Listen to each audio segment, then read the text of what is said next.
Right.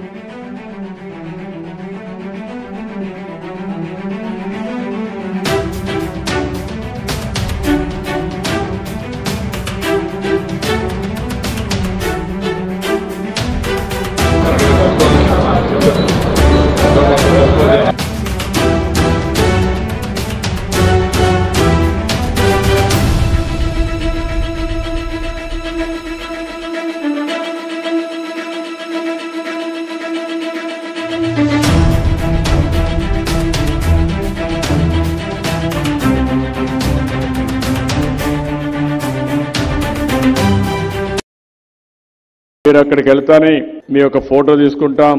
3 పూట్లయితే గవర్నమెంట్కి అయ్యే ఖర్చు 73 రూపాయలు. 5 రూపాయలు పే చేస్తే మీకు ఇవన్నీ వస్తువులు కల్పించే బాధ్యత తీసుకుని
ఒక్కడు కూడా రాష్ట్ర వ్యాప్తం మొత్తంలో కూడా అన్నా క్యాంటీన్లు పునరుద్ధరణ చేసి ప్రతి ఒక్క పేదవాడు కడుపుండా భోజనం చేయాలనే లక్ష్యంతో ఈ అన్నా క్యాంటీన్లు ఏర్పాటు చేయడం జరిగిందండి. 250 రూపాయలు ఈరోజు టిఫిన్ చేయాలన్నా ఏం చేయాలన్నా 100-150 రూపాయలు వెళ్ళిపోతున్నాయి వాళ్ళకి. అదే అన్నా క్యాంటీన్ పునరుద్ధరించడం చంద్రబాబు నాయుడు గారు చేయడం చాలా మంచి పని. ఇది ఇలా పునరుద్ధరించడం వలన రోజుకి 15 రూపాయలతోనే పేదవాడు ఆకలి తీరిపోద్ది.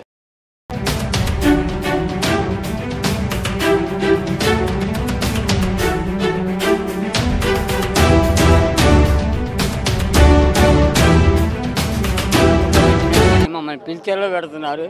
చాలా ఆనందపరిపాలు రాలుతారనిపిస్తుంది. అన్నం తినేటప్పుడు ఏడవకూడదని చెప్పని చాలా సంతృప్తిగా తింటామండి. ఈ రోజు నుంచి 5 సంవత్సరాల నుంచి లేని వాళ్ళు గారు చాలా బాధపడ్డారు. ఈ రోజు ఆయన వచ్చారు కాబట్టి మళ్ళీ 5 సంవత్సరాల తర్వాత తింటున్నారు.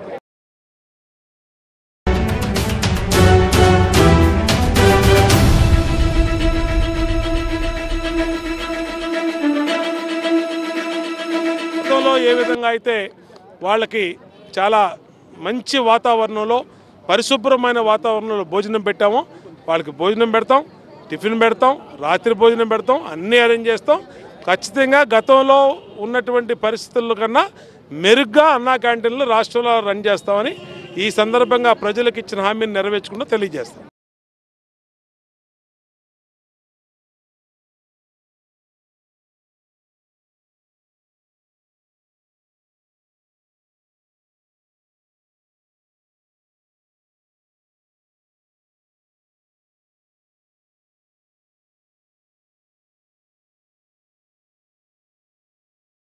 వారాల్లో స్టేట్ వైడ్ అన్నా క్యాంటీన్స్ స్టార్ట్ చేస్తాం. అయితే ఇస్కాన్ వాళ్ళు అన్నది ఏంటంటే మాకే ఇచ్చేదటికైతే మేము 100 స్టార్ట్ చేస్తాం సార్ 3 వారాల్లో. ఎందుకంటే వాళ్ళ సెంట్రలైజ్డ్ కిచెన్స్ ఏవైతే ఉన్నాయో కొన్ని క్లోజ్ చేసేసాం, అసలు రన్నింగ్ లేవు. దానికి కావాల్సింది మళ్ళీ అంటే దానికి ఉన్న ఎక్విప్మెంట్ వేరే దగ్గర షిఫ్ట్ చేసుకున్నా, వేరే రాష్ట్రాలకు అవి కూడా వేరే రాష్ట్రాలకు తరలిపోయినాయి. కాబట్టి అవన్నీ ప్రొక్యూర్ చేయాలంటే మాకు కూడా కొంత టైం కావాలి. కాబట్టి ఒక 100 వరకు మేము మీరు ఇచ్చిన గడువులో చేయగలం. మరొక 15 రోజుల్లో మిగతా చేస్తామన్నారు.